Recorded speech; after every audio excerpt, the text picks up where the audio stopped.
Peter, awesome. Yeah. Pleasure to meet you, Peter. You too. All right, we're live. The founder, CEO, owner, I don't know, of Strong Coffee Company. How are you, Adam? I'm good, man. I'm good. How are you? I'm good. I've been reading up on you today.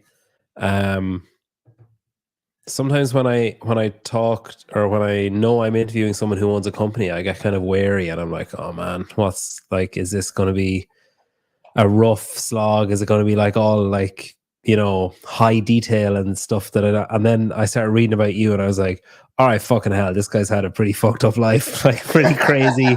It's like there's an element of a pinball machine about your existence so far. It's pretty crazy. So just for anyone who doesn't know, I guess, I'll just show what you're all about or where you're coming to us from. So this is your company, Strong Coffee Company. It is. And I'll explain it to you and then you tell me if I'm wrong or if what I'm saying is correct. So essentially it's like premier, like high quality instant coffee basically. So it's not like if I'm thinking like Maxwell House from when I was growing up, it's a kind of a coffee that retains the quality better than say something like that would. And you essentially add water, but this also has added like supplements to make it better than if you had just drank coffee on its own basically. Is that accurate? Yeah, totally. Yeah, I mean, Okay. it's coffee for, predominantly athletes, as that is something that, I have either been myself or have trained a lot of athletes. And I wanted to make a coffee that was better for that individual, something that would actually increase cognitive function versus just elevating heart rate. I wanted to do something that would eliminate any anxiety and jitters from the elevation of heart rate. Caffeine breaks down into multiple metabolites, and two of them are predominantly really good, and the other two are maybe not as good in the sense of the negative effects. And we can mitigate those effects with certain amino acids. And then to pair it, because so often I would run out the door to hit a 6 a.m. workout with nothing more than a cup of coffee or a protein shake. I wanted to put the two together and just allow you to have the 15 grams of protein, 5 grams of fat. And that's something I made in my kitchen, on a daily basis for almost 15 years before putting this into a one thing that you could just, I have my bag or my travel pack. I pour it in a mug. I put water on it. I stir it, froth it, whatever. I sip it, enjoy it, slam it. Your prerogative. But it's really like, I kind of like to refer to it as the calm before the storm. It's that moment that you have in the morning, and then like all hell breaks loose, right? It's work, it's fitness, it's kids, it's work, fitness, kids, repeat, boom, and so that's Strong Coffee's here for that person. So there's electrolytes, coconut water extract. How do you add this stuff? That was something that, like where I've seen it is like sachets, like a little quick, like on the go kind of little, almost like a sugar packet, like that size kind of thing. But I know that it comes in like pouches as well, for like when you're not traveling or whatever. How do you add, like coffee is really volatile kind of when it comes to taste, or it's really, like it's really easy to influence. So like if you roast beans and then just when they're finished roasting them, you put them into like an area where there's fucking blueberries or whatever, they'll adapt the taste of the blueberries. Or if you freeze dry coffee in a freezer, and don't have it like vacuum packed, it will absorb like whatever flavors are also in the freezer and it will kind of affect like the palate of it or whatever. How do you add stuff like coconut extract, like salt, like all those kind of things without affecting the flavor or without having to like alter it back to where it should be? You know what I mean? Yeah, man. I mean, there's a lot of reiteration and science that has gone into perfecting the formula. You're dealing with we're dealing with freeze dried coffee that's produced in a facility that only freeze dries coffee out of Mexico or Colombia, depending on which coffee product we're talking about. We use a spray dried coffee, which locks in the aroma, but it's done at a little bit slightly higher heat, as it's an extract process, which makes it like also more concentrated, like cold brew, and ultimately giving us, more flavor per gram of coffee. So it's like highly concentrated. So we take this freeze dried powder or spray dried powder, and then we add it into a blend of our adaptogens, our nootropics, our proteins, our healthy fat powders, coconut water extract, hyaluronic acid, additional sodium, all those things. As like when you look at, a cup of coffee, because it is, caffeine, not coffee, right? It's caffeine. It's Yeah. like a conversation here, right? Caffeine cowboys. It's like caffeine is what's in coffee that does this. So it's like coffee is not a problem. It's caffeine that can be a problem when you overuse it. Otherwise, coffee is just fiber and antioxidants and polyphenols, which are really, really good for you, right? But too much caffeine is, can be vasoconstricting and cause, blood pressure and things like that, because it's squeezing your blood vessels, right? But a little bit of that is actually really good, right? Because it actually assists in performance. They find that anywhere between 100 and 150 milligrams of caffeine is kind of like a perfect number for athletes and improving endurance function. But if you're only relying on caffeine and you don't have nutritional energy to back it up, like calories from proteins and healthy fats, and you're not taking into, maybe account for like the fact that coffee will expel roughly, one cup of coffee will expel roughly 20 to 40 milligrams of magnesium, right? And it's like, okay, well, let's just put coconut water extract that has potassium and magnesium and additional salt to replenish any electrolytes that would be taken away per cup of coffee, right? We're not saying that this is going to hydrate you like a hydration drink, but what it's not going to do is dehydrate you, as your net zero on the dehydration factor with strong coffee. And for any athlete that has ever been dehydrated in any sense, they know that that is going to elevate heart rate even more, and then it's like, and then it gets in your head, and then you have anxiety and jitters from like this elevated heart rate that you shouldn't be feeling prematurely.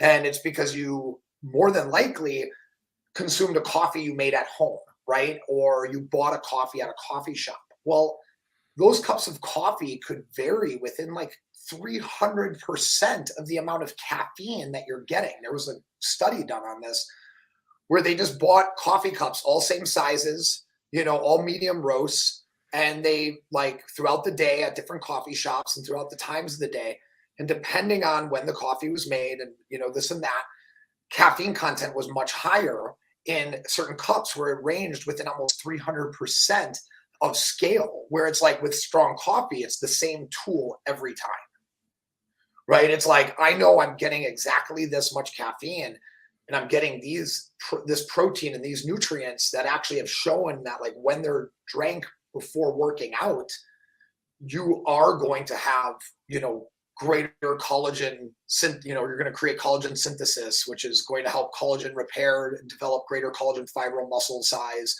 fibril size, which could lead to greater muscle strength gains, because your body won't self-limit it based off of, tendon potential, right? And they talk about this in a great study where they break down why 15 grams of collagen was essential, right? And it's like, you could look at anybody else and they're putting 7, 4, 3, and it's like, that's doing nothing for the athlete, right? Like that might help something with like a little gut function, but that's not helping an athlete's joints like actually repair at a better level. So it was taking all those things, and then, okay, we want the coffee to do this. Okay, now what ingredients can do that? And at what efficacious doses, meaning a dose that actually works, not marketing, actually works. And can we take all those ingredients and put them together? And it was a lot of like mixing and matching, because based on like the pH levels, like all these different things, it would make it taste different. It would, maybe make it expire sooner. like all these different things. So it just took a lot of passion, because I was my greatest critic, throughout this whole thing. But at the same time, I put myself in front of tens and tens of thousands, hundreds of thousands of people by going to events, predominantly all CrossFit events, to a community that's very honest and tribal. And if they like something, they love something. If they don't like something, they hate it, right? And it was like, it's like, I'm going to, like be in front of people and get this real life interaction. And like through those people's small words of like, oh, I could taste the stevia or something. I went back to the lab that week and I was like, okay, I gotta adjust the monk fruit, stevia, like, percentages and like get rid of that. But like, you can't fully get rid of stevia because it creates like a certain type of sweetness that you can't achieve with monk fruit. And it's like, it's a giant fucking chemistry experiment, that's wrapped up in a beautiful rose petal finished packaging and, and sent to your door. And you're just like, it's coffee. It's like, no, it's so much more than that. It's so much more than that. There's a reason, people will be like, oh, why should I pay $2.50 a serving? I'm like, $2.50 a serving for everything I just said? Like, and you think that's a problem? Like 15 grams of protein, 5 grams of fat, nootropics, adaptogens. Athletic greens cost almost $4 a serving. And it doesn't have any protein, right? It doesn't have any healthy fats. And people are like drinking that, like it's fucking Kool-Aid. And it's like, well, I think essential nutrients first thing in the morning with like the coffee that you love was like, that was my, my crack at the problem. What do I have for breakfast? Like, what do I, right? Like that biggest problem that people ask because they're so confused from today's cultural diets and social, stigmas put on fasting and all these things. So it's a big conversation, but I think I deliver it in a small package. Yeah, it's interesting. I could it must be heartbreaking when you're at, I'm thinking of the frustrations of like, you're after spending ages with like your team or whatever coming up with this product and then you're at an event and someone tastes it. And I'm just thinking of, would I be able to hear your heartbreak if someone just said, yeah, it's okay. And like gave no other feedback other than that, was just like vague or like didn't, wasn't like, oh my God, I can taste this, that, or the other. You're like, what do you mean it's okay? Do you mean it's okay like really good? It's okay like shit? Like, what do you mean it's okay? Yeah, man. My skin has gotten thicker, so you don't hear the heartbreak as easily as you would have heard it years ago. But I'll tell you, like in the beginning when we launched Strong Coffee, the rebuy rate was right around like 28%. Now, when you look at a consumable product like ours, a good range to be is somewhere between 20 and 30%. So we were technically on the high side, above average for people rebuying the product, meaning that they liked it, it satisfied a need, right? Through constant reiteration, 33 formula changes, right? Between year 1 and year 4, we had 33 formulation changes of our number one selling latte, the Morning Fix, the vanilla latte.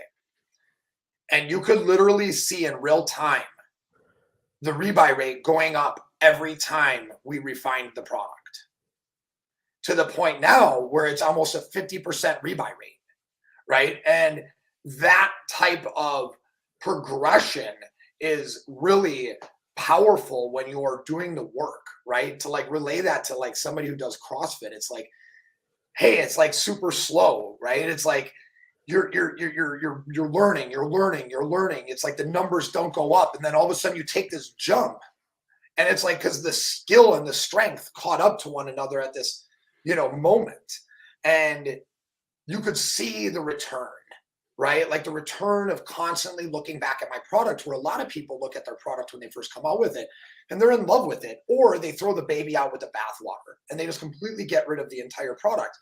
Me, I think that the product is perfect. It just needed to find its exact, it just needed to be refined. It met all the demands it just needed to taste a little bit better, or mix a little bit better, or the packaging needed to be a little bit better, or the shipping experience needed to be a little bit better. And I've just constantly, dive deeper into the idea instead of just coming out with more and more shit, right? That's like mediocre. It's like, no, I just want to do this one thing really, really well, strong coffee, right? So it's been like a massive labor of love. So it's like when you're in front of somebody and they're like telling you, like from the beginning, where I saw a percentage of people that didn't like it and the percentage that did like it, and how that has shifted in public, where now we set up at events and we sell our lattes for $7 a cup. We sell our black coffee for $5 a cup, and we'll do $30,000 in revenue at like something like Wadapalooza, and selling coffee by the cup, because people like value it. They feel satiated. They feel focused. They love the flavor. They know the brand. They know that it's always going to taste the same, or if not better. And that's something that, in the beginning, it hurt, but those losses led to like the bigger wins, like being okay with not being great, having that white belt mentality, like knowing that people aren't all going to love it, but like not giving up on that customer, right? And then seeing people throwing away entire cans of like super coffee to like after they had one of our samples at an event and be like, dude, this shit's amazing. And you're like, hey, that's a small win. Like, we're beating somebody who has hundreds of millions of dollars invested in them and has, hundreds and hundreds of millions of dollars in sales. And yet we are creating effectively a better product that fits the market better. And it has a lot of reasons of why people should look more into, our product as far as sustainability and nutritional health wise. Why CrossFit? Like, why did you link the company there? Like, going to events like Wadapalooza, and you said you tested it at CrossFit events early doors. Like, why did you gravitate towards CrossFit? Yeah, I mean, that's an interesting question. I'm super open. I've been always honest about it. Like I have always felt that there was interesting things about CrossFit that I didn't agree with. But what I did agree with always was how committed the community was and how committed people were to learning skills, and the incredible aspect to that idea of skill development and strength being like applied, like this thing. And to the point where it's like, when I retired fighting, I did CrossFit solely for about 8 months. I did the CrossFit football program.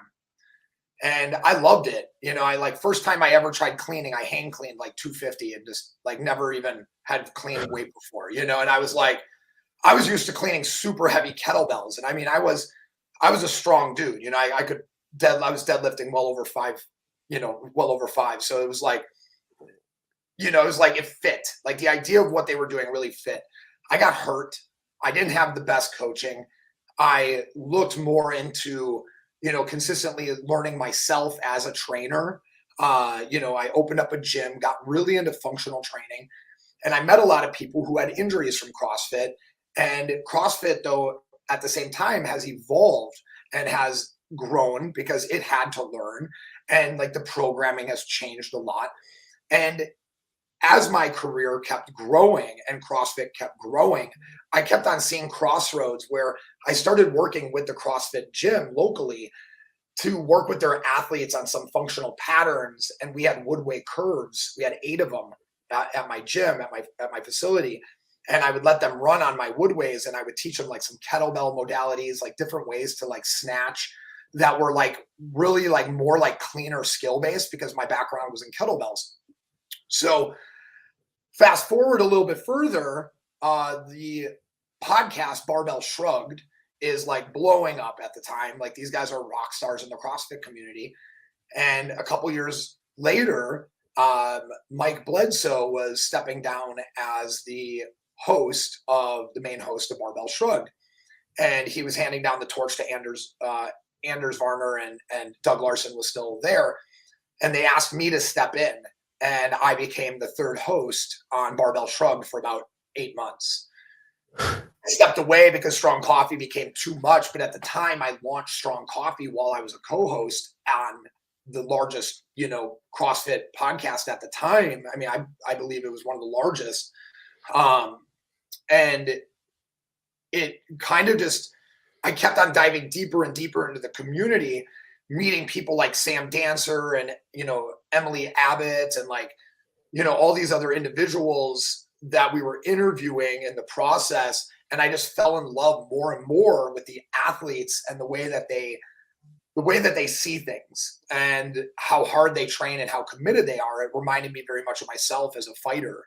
And there's just something about it where it was like, you don't have to agree with every modality or thought process behind, the whole thing, but you can still truly enjoy the fruits of it, like what it really is, which is people bettering themselves in a community setting, which is something that's really fucking beautiful. Yeah, it's interesting.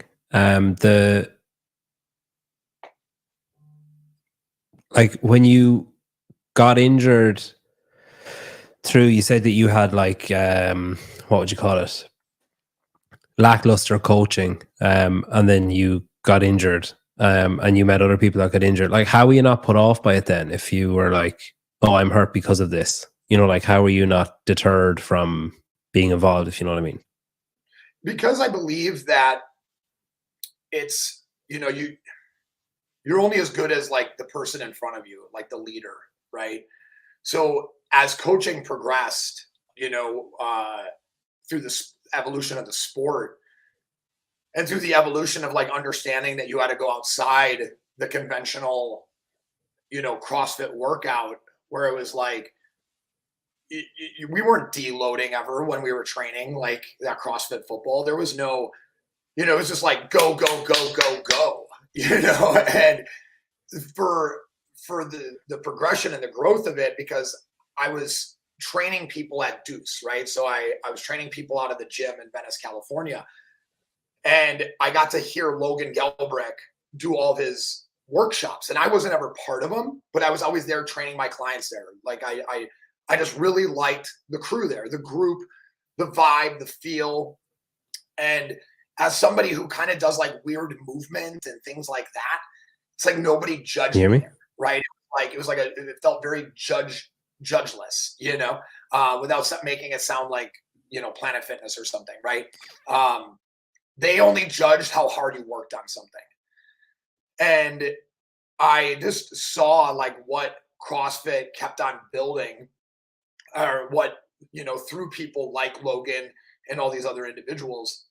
I think I lost the host. Hey, sorry. No, it's okay. So I'll just explain, right? So I'm getting work done at the minute, and they nipped my broadband cable, my Wi-Fi or internet cable. So I have been essentially stealing Wi-Fi off my next door neighbor. He doesn't know that I have gotten into his system or whatever, and it's fine for 9/10 of the day. But then from say now on, when he starts using his internet, I get a certain window of time where it's absolutely perfect. And then suddenly, and I noticed it started happening, but you were mid-flow, and I was I don't want to interrupt him to say, oh, can I just change Wi-Fi really quick? So I'm on hotspot now, so I'll be fine. So pick up where we left off. Yeah, so you were saying that you're only as good as the person that's in front of you, and when you noticed or you felt that the coaching and that it was kind of evolving and moving away from maybe a coach just putting a workout on the board and then do it, there was actual coaching was starting to become involved in your perspective.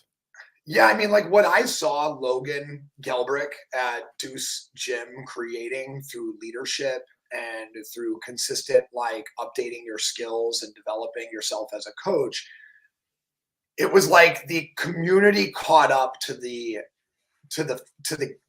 skills in the game, in which they were starting to manufacture better coaches, right? And the culture was improving because of that, because people could go there and not get hurt. You would talk to people and they'd be like, oh, I've been working out here for years, and I've never gotten hurt. And it's the level of coaching there was so good. I mean, Logan has this whole community building, like strong leadership. He has this thing that's like lead from the front, and it's hold the standard. And he talks about all that stuff. And although I wasn't one of his students, I was somebody that was there coaching my own clients, and I would hear it all, right? Like when my clients pushing the sled, I'd hear Logan preaching about, blah, blah, blah with being a leader, or I'd hear like blah, blah, blah, like holding the PVC pipe closer to you, these different things. And they'd like sit there and go through mechanics on Saturday morning on like cleaning and snatching mechanics for, an hour, and it's like these people could be doing anything else on a Saturday, but they're here trying to better themselves as a coach. And that just like created such a strong culture that, when I show up to a fitness event, it's a new group all the time, right? Like fitness, right? Like Fit Expo, whatever. Because if you go to one, you go to all of them. Like they don't change, right?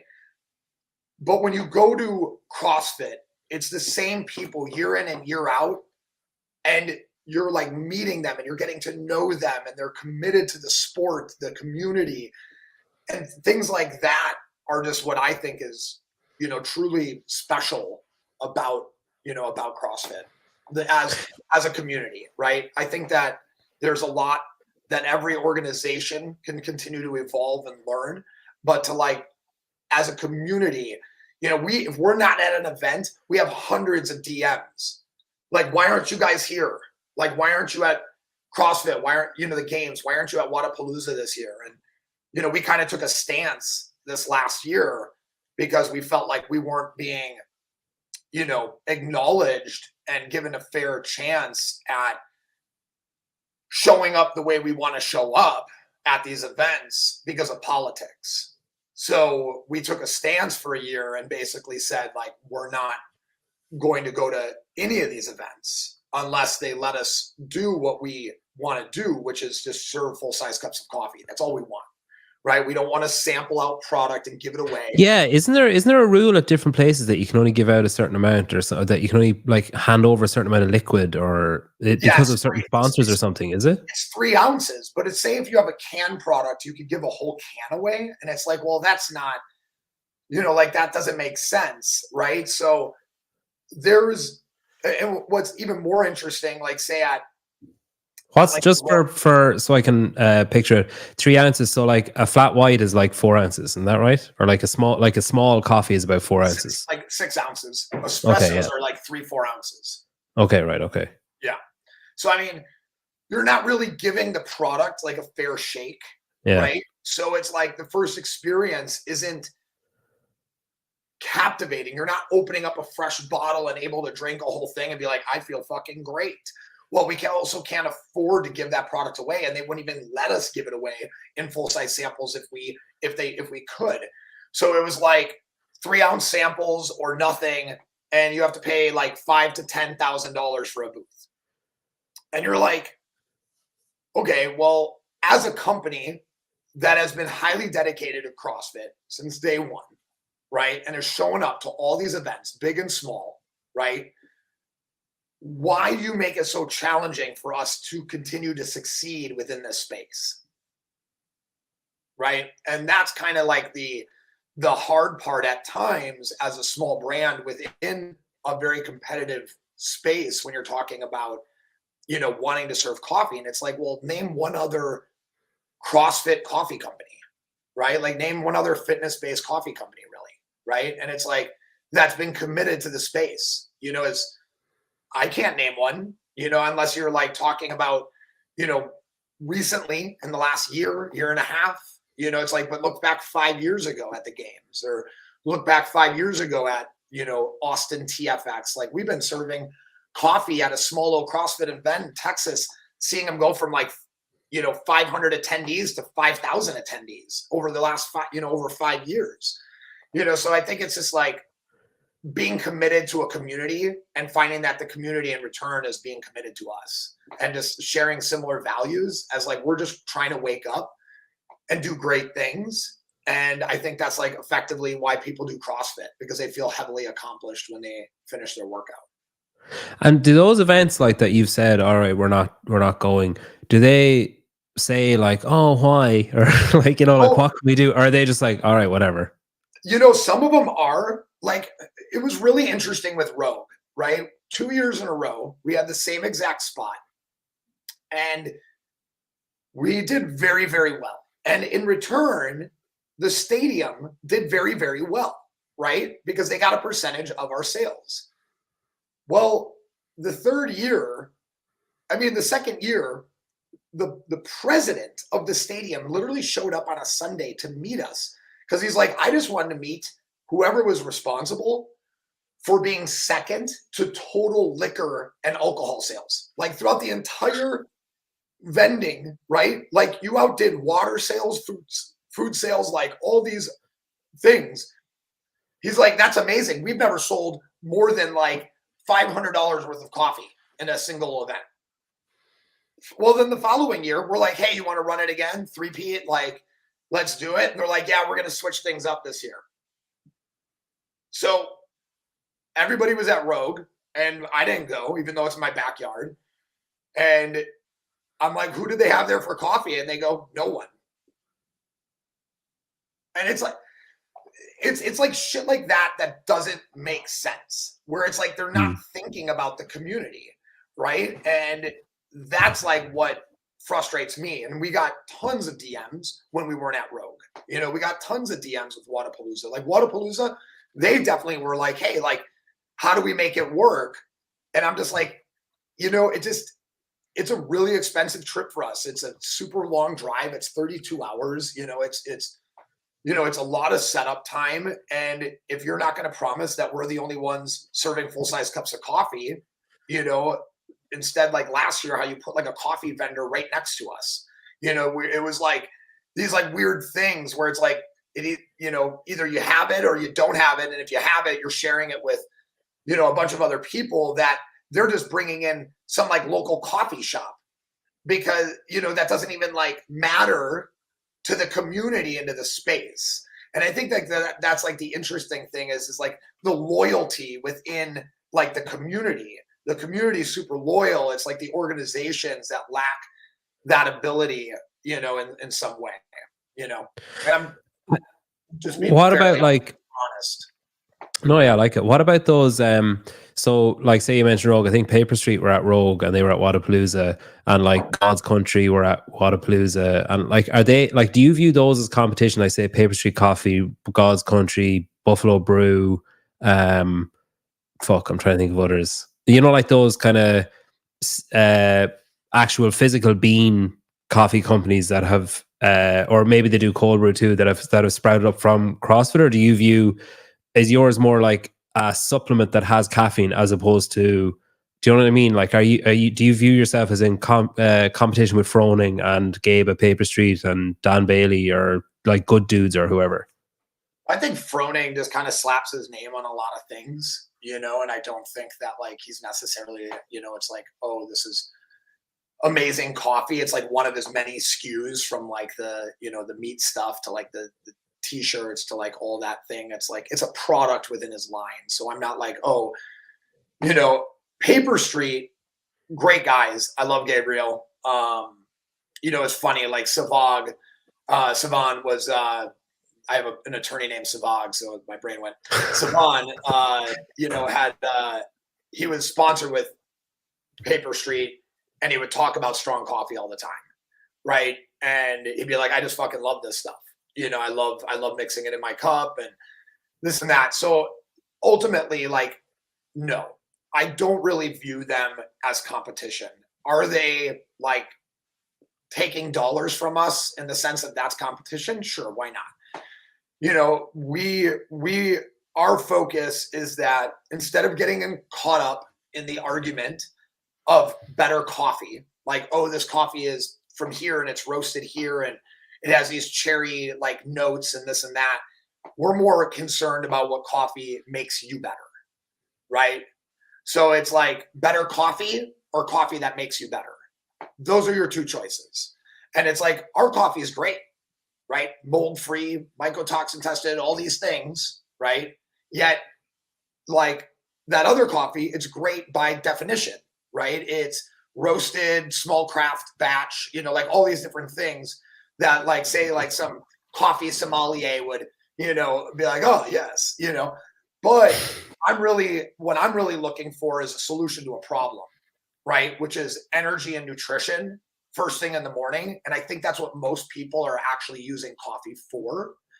They're not using it because they just love the taste of coffee. And if that was true, then why would coffee creamer sales be almost twice that of coffee sales? Right? When you look at like where the coffee creamer market is. So clearly, we like putting creamy, sweet, or creamy something into our coffee to make it the thing that we want it to be. The end result for most people is coffee, cream, and sugar, or some kind of version of sweetened, creamy coffee, right? You have a small percentage of people who drink black, right? It's like you have a small percentage of people who just drink straight whiskey, and then you have people who put it in Diet Coke, right? The Diet Coke majority is probably much larger. You know, I'm not a drinker, but I was a bartender. It was very rare in the 5 years of bartending that I ever gave somebody just a straight glass of something on the rocks, right? It was usually vodka mixed with something sweet, whiskey mixed with something sweet, right? It's like we like this bitterness, but we like the sweetness too, right? It's like we like them together. Yeah, I drink black coffee, but yeah, I take your point. And we have a great black coffee, you know, and that being said, like quick note on that, like black coffee is going to be harder for your body to handle. Listen, man, if you're going to start trying to fucking put me off drinking my, I'll just end this right now.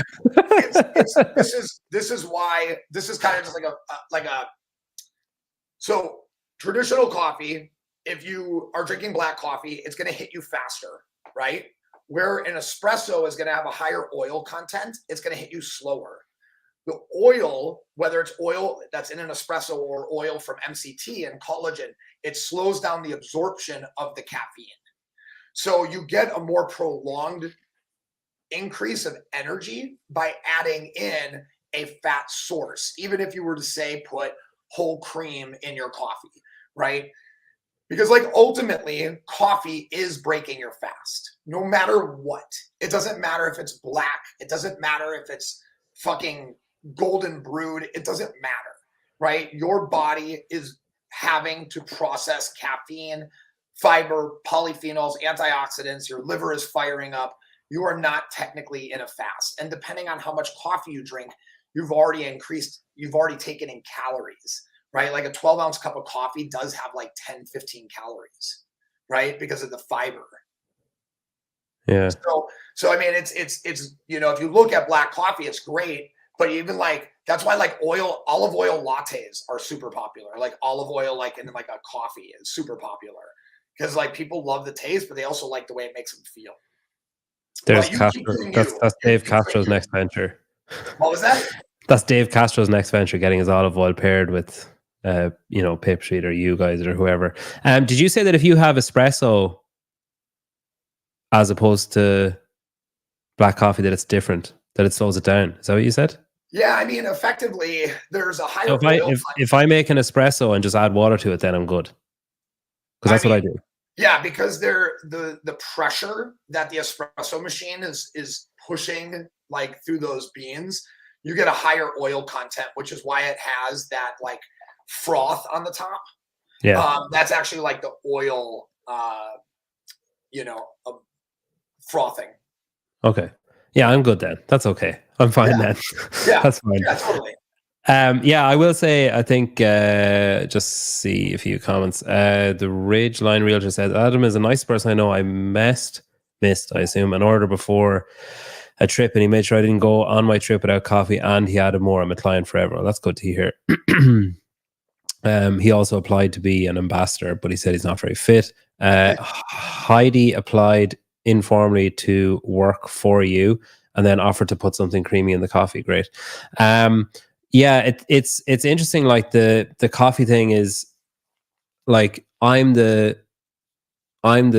snobbish dick that you're talking about that's like, oh, I can taste whatever in this, and it, you know, like that's me. But I'm probably okay saying that because like you guys don't actually deliver to Ireland, so even if I wanted to, I couldn't get it. So I'm happy with my Yet. my Don't deliver greasy to espresso. Ireland yet. Yeah, yet. It's interesting though. Like, why do you think? Someone asked me this the other day.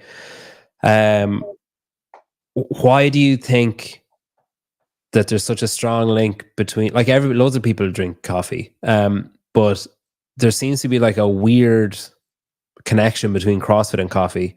Like, I've just named like 5, 6, including you, like coffee companies that have sprouted up around CrossFit, that are all staying afloat for multiple years. So they're obviously doing well.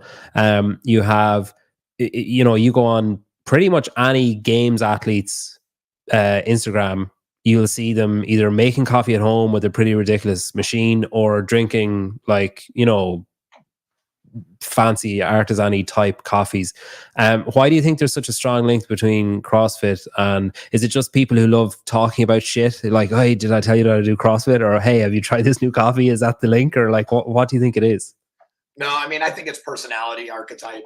So, I mean, when you look at the CrossFit people that you're looking at, right, it's clearly in the top, let's say 1 to 10 percentile of CrossFitters in the world, right?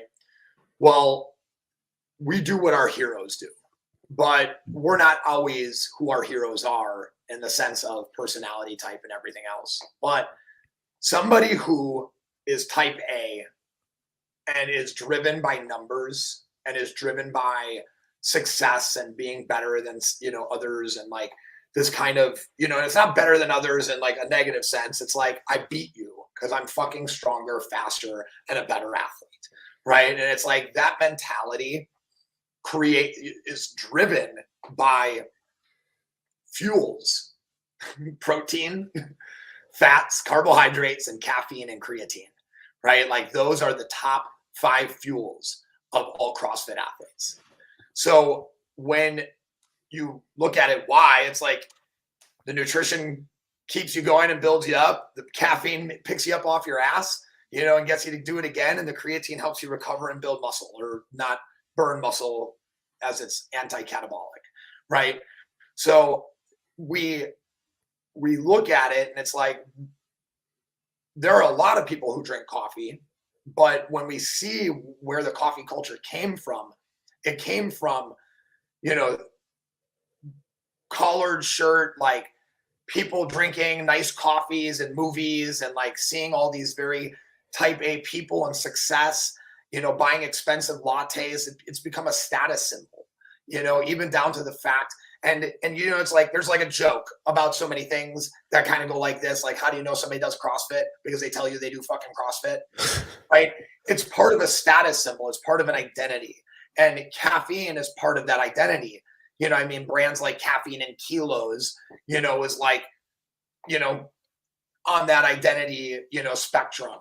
So I think it really just is about people who wake up early, kind of burn the candle at both ends, because they try to be the best at their jobs, and they also try to work out really, really hard.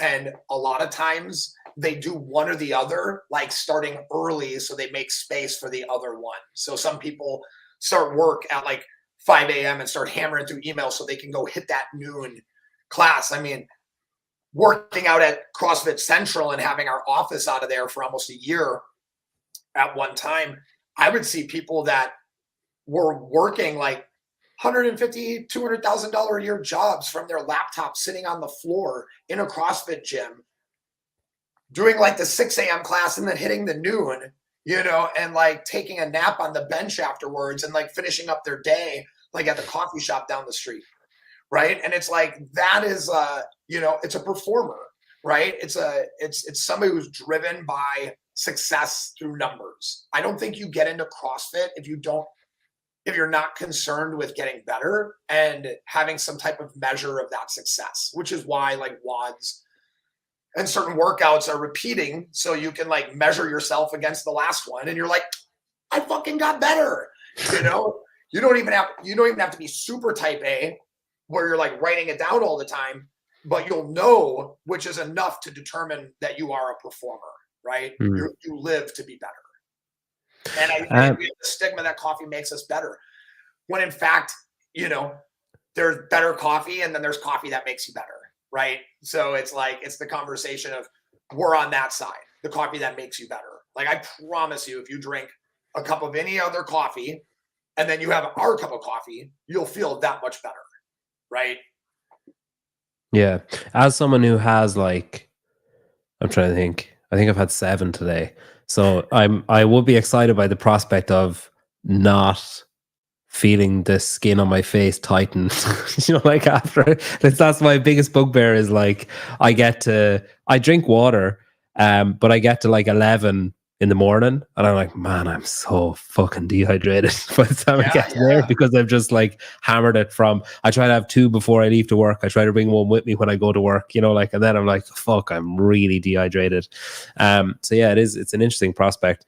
When I think Quite. like, we even say on our packaging, like, drink responsibly, where it's like, we don't condone like super high amounts of caffeine use, right? Like, I'm somebody who drinks 2 cups of coffee a day. Again, it comes down to the quality of focus on the idea of the coffee making you better. It doesn't matter what bean you're using, it's still a Motorola flip phone, right? It's like, strong God coffee fucking damn it.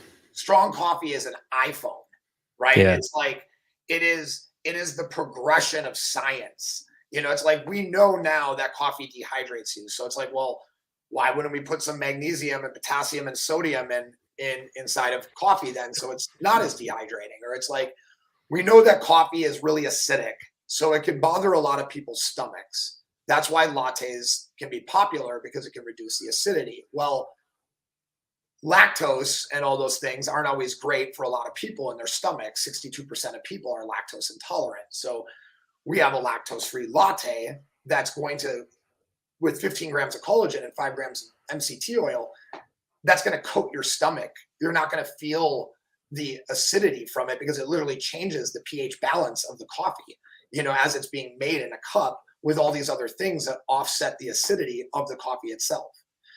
So there are these benefits to looking at strong coffee over another cup of coffee, even if you're very married to the idea of, the tradition of making it, where it's like, I used to do pour over or French press. I find that putting a scoop in the mug and taking my gooseneck hot water kettle and pouring over it the powder in like a circular motion has really replaced like that ritual for me. And it takes, instead of 3 to 6 minutes, it takes 30 seconds. It's Yeah. like, I have kids, I have a business to run, I have shit to do. I don't have 6 minutes to make a fucking perfect cup of coffee anymore, right? Which is why I took everything and just put it into a single thing for you to make it. What age are your kids? 10 and 9, both girls. Man, they're old enough to make you a coffee. I have my 2-year-old pushing the button on my machine now. Although I came out like maybe like 3 days ago. I made a cup of coffee and I grind it like Tampa, put it in, and then I say like, all right, you can push the button now, and he pushes the button. That's great. And then I was like walking off with my cup of coffee and I heard the noise again and I was like, fuck. Like, he was like continuously pushing the button. So yeah, now I have to like slide my machine back and forward when I need to use it. My kids have been, my daughter, they both have been doing stuff for strong coffee since they were 5 and 4. And they have served coffee at 5:30 in the morning with me. They've helped fill boxes. My daughter served coffee with me all weekend. She made $175 serving coffee, over 3 days. It was all in tips, and she has an hourly pay, when she serves coffee. And does she use one of the she uses the frother. Yeah. I feel like that's the key to getting a child involved, or someone who's just childish like me, is just have a toy involved in making Like Yes. I feel like you're saying like, oh, it'll take 30 seconds to make a cup of coffee. I'm like, no, that's going to take me at least 6 minutes because I'll just be standing there saying, I wonder how high I can make the liquid go by spinning it around. Yeah, before it spills everywhere. Yeah, exactly. You're like reading about your life is remarkable. To get back to the point that I started 49 minutes ago, where you so you started off, you got into kind of you got into fighting, and then you got into like wrestling, and then you got into MMA. Is that right? Or jiu-jitsu and then MMA? Was that it? Yeah. It kind of, so it all started when I was 22. My brother passed away from a drug overdose. Oh shit! What age was he? He was 35. Wow. Okay. And so yeah, I mean, he died in my room. It was very traumatic, well, at the same, Were you there? no, I was at a friend's house, got a call at 5 in the morning from my sister crying that my brother was dead. Jeez. And I drove to my house, and on my way to my parents' house, where my brother was, I heard an ad on a radio for the Midwest Rumble. We were looking for the toughest men in the Midwest to fight, this kickboxing, like full out brawl style thing. And it's like, if you're tough enough, come to the Hal's Harley Davidson dealership, in Waukesha. Well, I show up to my brother's house, and the cops were there, and they wouldn't let me in the house at that point. And I proceeded to get in a little bit of a shoving match with the police officers because I really wanted to see my brother and get in the house. And they didn't let me, and they told me to go cool off. So I left and went to the Harley Davidson dealership, and I signed up for a fight tournament. And 2 weeks later, I fought, and I did pretty well. The first guy I fought, I knocked out in like 10 seconds. And, these were, this was like real fighting, it wasn't a bar brawl. So we had, gloves and shin guards, and we're allowed to kick, punch, like whatever. And I came back the next day to fight again, and I lost to a guy named Justin Hutter. And old dude named Horace Kraft came up to me that night, and he noticed that I didn't have anybody wrapping my hands, and he asked me if I, needed help. And so he wrapped my hands and cornered me on that fight. I lost and went to a decision. It was a bullshit decision. The next year I came back and I knocked out Justin in the first fight of the night and went on to win that fight tournament, fighting 4 fights in 2 nights. And that was just kind of the beginning. And some people took me under their wing, a jiu-jitsu practitioner who is very dominant in, the sport, had this like open mat. And it was like this little place. We all paid a couple $100, and like nobody else came there. We just beat the shit out of each other for hours. And I was like the wrestling dummy. And 3 months of jujitsu, I went and did NAGA, which is North American Grappling Association tournament. It was a 9-state tournament. I took second in at 185 pounds. And then proceeded to fight my first MMA fight 2 months later against a guy that was 7-1. And I was supposed to fight a guy who was 0-1. It was my first MMA fight. And my opponent bailed. And they asked me the next morning, will you fight this guy, Ed Blake? He's 7-1, state wrestling champion, blah, blah, blah. And I was like, well, fuck, man. I didn't train and cut all this weight for nothing. Like, yeah, I'm going to fight him, And I did really well. Technically, I lost, but it was a lot of bullshit. There was a lot of drama around the fight. And I just kept on going with the fight thing, and the fighting then evolved into me becoming a coach. So I kind of took on a coaching role with a lot of the athletes that I was working with. And I was always somebody who loved fitness. Like I started working out at 12, 13. Like a little pre-story to that, like I had an adopted brother when I was 12 years old that my mom, we adopted from the hospital. And all of a sudden I found out that I was, no longer the center of attention because I was like the youngest kid at the time and I had a lot of extra free time. And I had a pretty aggressive dad who had a heavy hand, and I wanted to be buff, so he couldn't fuck with me. And I started lifting weights in my bedroom, and an uncle of mine actually passed away. And he like randomly left me a set of weights. Like I maybe talked to this uncle a couple of times. It was like very serendipitous, this rusty barbell set. Then I sat and just did workouts. And the minute I was like 13, I joined a gym, started working out before school. And, I then joined like the weight club when I got to high school. And, it was like workout at 5 a.m, go to school at 7. And we all ate like deli sandwiches after our workouts. So it's been like a constant growth and evolution. And it brought me all back to training, which was something that I really loved. And after my fighting career, I got really heavily into training because all the injuries I sustained kept changing what I thought was proper training, and ways to recover became, ways to even exercise. And I just had a very different thought process, which I opened a gym around. And then I got casted on by a TV show on NBC. And then all of a sudden I'm training. I go from house moms to training billionaires and Ray Lewis and Joakim Noah and like crazy movie stars and celebrities and athletes, like seemingly overnight, even though it was, 7 years of just grinding as a trainer and owning a gym. What was the TV show? It was called Strong, actually. Wow. It was on NBC. It was pretty wild. I mean, when they launched the show, I was the face of the whole show. Like there's billboards of me all over the country. At the time too, I did 2 back-to-back campaigns with Versace, which was pretty amazing. Got to model with like Gigi Hadid and all these other incredible, supermodels, and then became friends with Donatella, and she asked me to come back and do a modeling thing for kids' clothing with my daughter, and my daughter became a Versace model then. It was pretty wild. It's bizarre. Is this a show or is this a different show? Yep, that's it. Okay. It's like a reality kind of. Yeah, I was 10 of the top trainers in the world.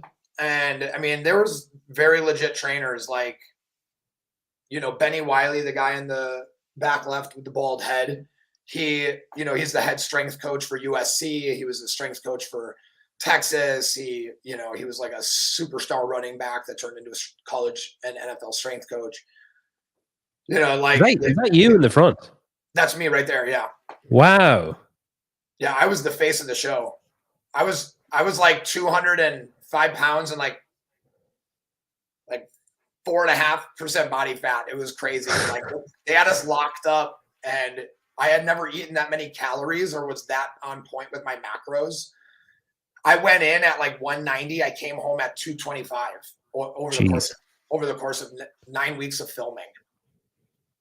That's crazy.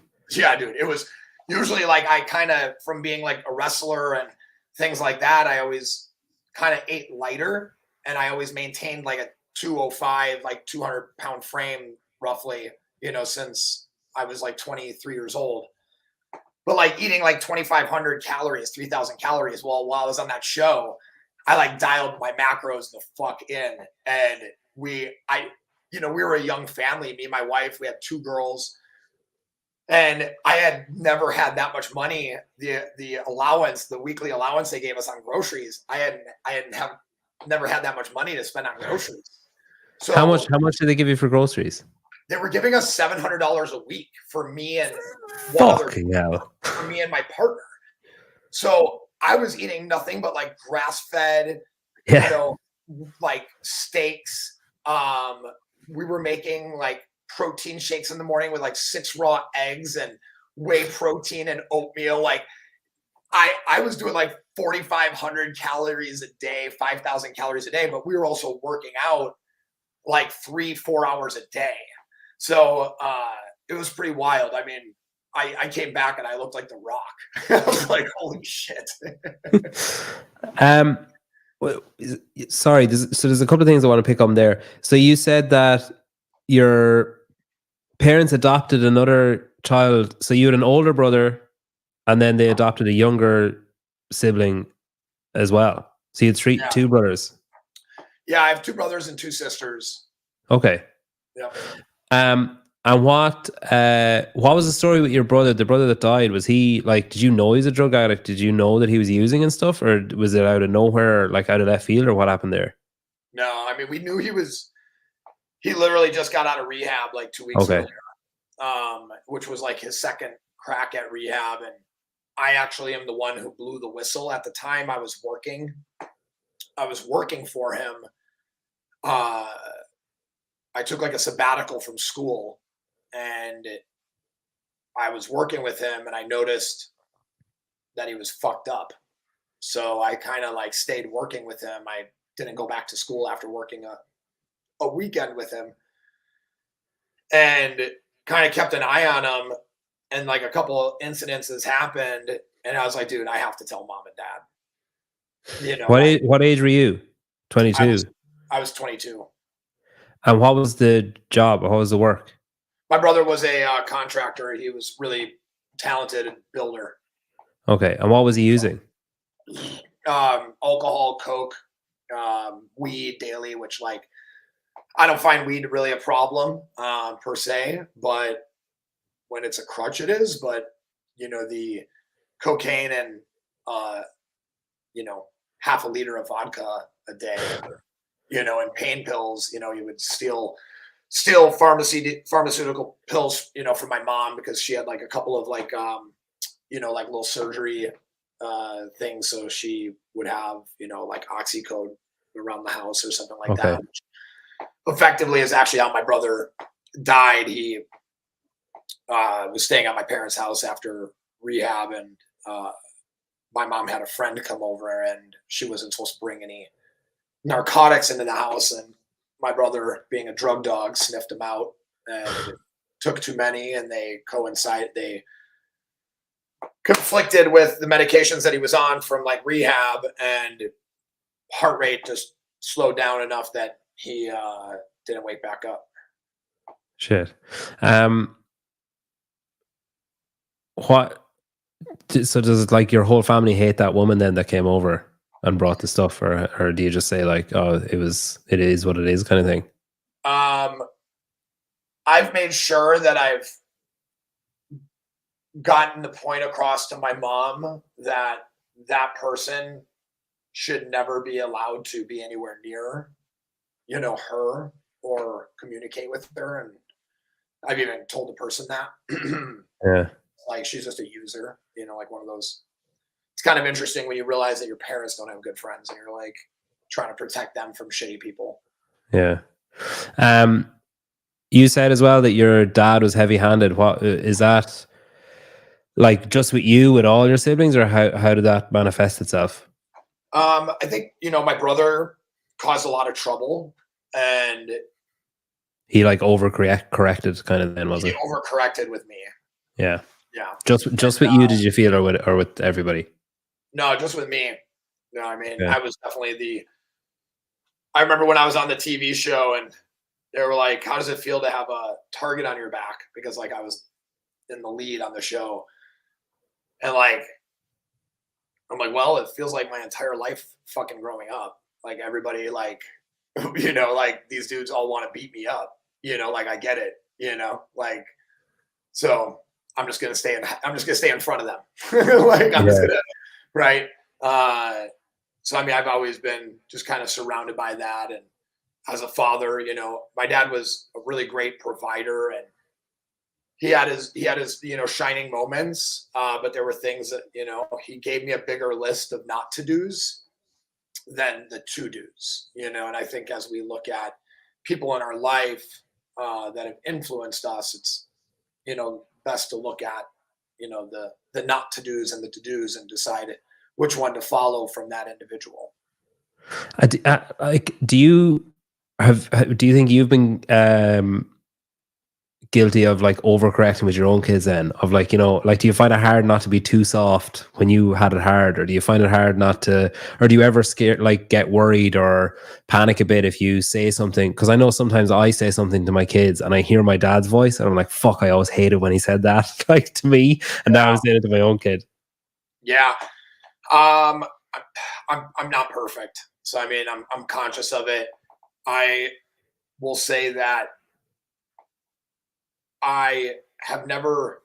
I may have slightly raised a voice with a kid, but I've never screamed. You Yeah. know, never have physically applied pressure as a parent, but have given them a good enough reason to listen to what it is that I have to say.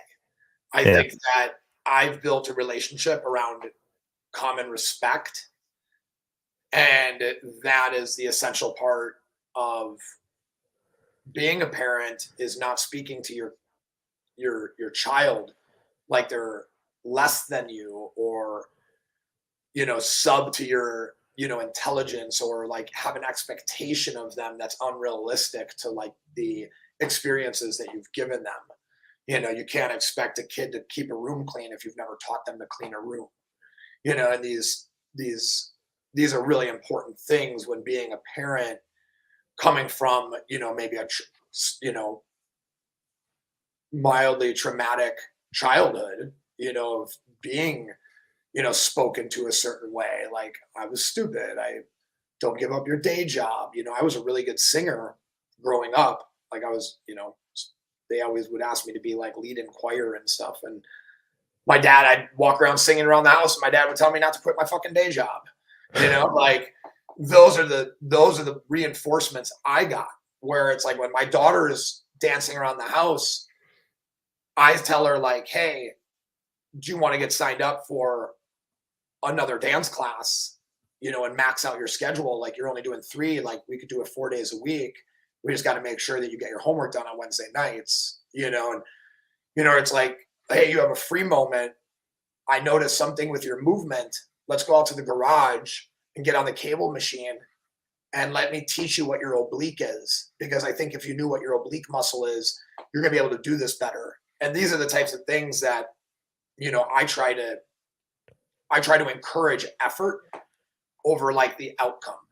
Right. And I think too many people put emphasis on the outcome and not the effort. And then when the outcome happens, they're like, oh, great job. It's like, no, like great job because it's great, or like great job because you worked hard. Right. Yeah. And I think like that's the thing that you should be more focused on. Like, I really am amazed with how hard you worked on this. Right. Like that type of mentality.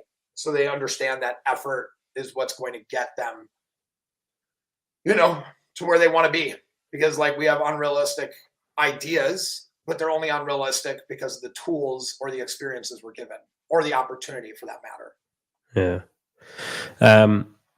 I was driving to work this morning and I didn't have anything for lunch. And I was dropping the kids off after. So I said, oh, I need to stop at the store and get something for lunch. And my daughter reacted the way that she usually does. And she was like, again, why do you never have anything for lunch? I was like, I do sometimes. You're over exaggerating. This is not a daily occurrence. So I stopped. There was a butcher's and I stopped and got just like sliced turkey, like deli meat basically. And I got back into the car and she said, what did you get? And I said, oh, I got turkey. And the only time she'd have really heard of turkey would be at Christmas, turkey's a big thing for Christmas dinner here, like it is for Thanksgiving there. So she was like, oh no, you can't eat turkey. It's like turkey's not a food, it's an animal. And immediately a switch went off my head and I was like, fuck, I know what's coming and I don't know what to do. I was like, do I just like brush it off, change the subject? Do I dive in? Like, what the fuck do I do here? So I was like, oh, you can, yeah. Like, I was like, turkey, like chicken is an animal. Like pigs, we get sausages and bacon and stuff from pigs, they're an animal. Like beef from cows, they're an animal. And I was like looking in the rearview mirror at her face and I was like, fuck, I think I've overstepped. And then she starts going like, she goes, pigs, so like sausages is pigs. And I was like, yeah. And she was like, how do we eat that? And I was like, okay, sugarcoat it a bit. So I was like, well, the animal has a lovely long life. And then when it's finished, the farmer brings the animal to the butcher, and the butcher makes it into food, and then we get to enjoy it. And that's the animal's job, is to keep us alive, I guess, or whatever. And then she just goes like, oh, I don't really like pigs. And I was like, oh, what's wrong with pigs? And she goes, no, I mean, I don't like eating pigs. I really love pigs. And I was like, right, okay, I've made a terrible mistake. I shouldn't have initiated this. I should have just said I got meat and just left it at that. But like, fucking hell. But yeah, no, it's like kids are funny. Like Like you kind of think that they don't, like what you're talking about appreciating the effort and stuff. Like it pre that conversation, in my head, I would have been like, she's 4. She's not going to make the link between, food, meat, that kind of dilemma that some people have. She won't make that link. Is what I would have thought before she asked. But turkey is an animal. And then as soon as she said that, I was like, fuck, she's smarter than I thought she was. Like she's more developed than I thought she was. What's next then for Strong Coffee? Like, have you got a plan, say, for the next 12 months? Like, do you have aspirations of what you want to do, like goals that you want to tick off? Is it just about increasing that, what was 22% or whatever, and is now 50%? You just want to get that higher and higher? Have you got like activations that you're planning? Have you got things that you're planning? Yeah. I mean, a lot of cool things. We have some new products coming out that are all going to answer particular, problems, questions for individuals. So we have a decaf black coming out that I'm really excited about. We have a couple other products that are a little too far out to talk about, where I want to keep them a little close, but they're very exciting. One of them being tea based. So we have like a tea product coming out, which is really exciting. We have a huge collab that kind of leaked early because the music artist was so excited when he saw the mock-ups of the bags. So there's a rapper named Mike, or Just Mike, or Mike Stud. Okay, yeah. Very popular rapper. We're doing a collab flavor with him, and that's going to be dropping. His album drops in 2 days, and we're going to be dropping the product a week and a half, 2 weeks from now, something like that. So that's going to be huge. We're launching this whole new line of cereal milk inspired lattes. So taking like our favorite cereal flavors from childhood and applying them to coffee to make it delicious. So our first one that we're doing is cinnamon toast cereal latte. And that's going to be, it's absolutely delicious. So we're working on, constantly improving the user experience, that first introduction to strong coffee, and getting that more dialed in. Because like, I know how many people love the product when they drink it, and it's just creating like the perfect experience for them to have that at home, being like a frother that comes with like your first order, making sure that you have the right size mug, making sure that you know how to make it properly. Like people will fill the whole mug up with water and put the powder and then use the frother, and they fucking make a giant mess. And it's like, well, it says on the bag, fill it up halfway with water, mix it, then fill it up with the remaining water. These kinds of things that we're just trying to get across. And we're working on something really big with CrossFit, and it's just slightly early to announce it, but we're working with the organization to hopefully bring something really big to the games, and a big collaboration between us, them, and Yeti, and do something very special for all the ticket holders. My goal is to try to eliminate waste at the games. So my goal is to try to get a coffee mug that will be refillable, unlimited with coffee for the whole event. And you will be able to use that cup at water stations or wherever, and not be using plastic cups and paper cups and creating a lot of waste. So the idea of getting like a commemorative mug that also comes with unlimited strong coffee refills throughout the entire CrossFit Games. That's cool. So like a Yeti Games, like 2024 games, and then you buy that, and then once you have it, you've unlimited like refills or whatever. Yeah. So say something like a $50 price point, you're getting a $40 mug, and you're getting unlimited coffee for the whole weekend. And you're not an asshole who's contributing to excessive waste, right? Like, my opinion on that is that if you're going to drink the coffee and you're going to do the things, it's like, if we as a community can come together, CrossFit, right, and reduce waste at these events by doing things that are creative and collaborative, well, then it's like everybody could be walking around with that mug and they could be getting free coffee refills, filling it at the Yeti water stations, and not needing all these plastic cups or any of this stuff. And they have a cool commemorative mug that's going to last a lifetime. Yeah, that's cool. Okay, so strongcoffeecompany.com, right? Strongcoffeecompany.com. We say it's important company because it's who you keep around you, and we believe that you should keep only the strong around you. So strong Nice, company. I like it. And at Strong Coffee Company on Instagram. Adam, thank you very much. Really appreciate you coming on. Yeah, it was fun. Great to chat. Thanks to everybody in the comments as well. That was cool.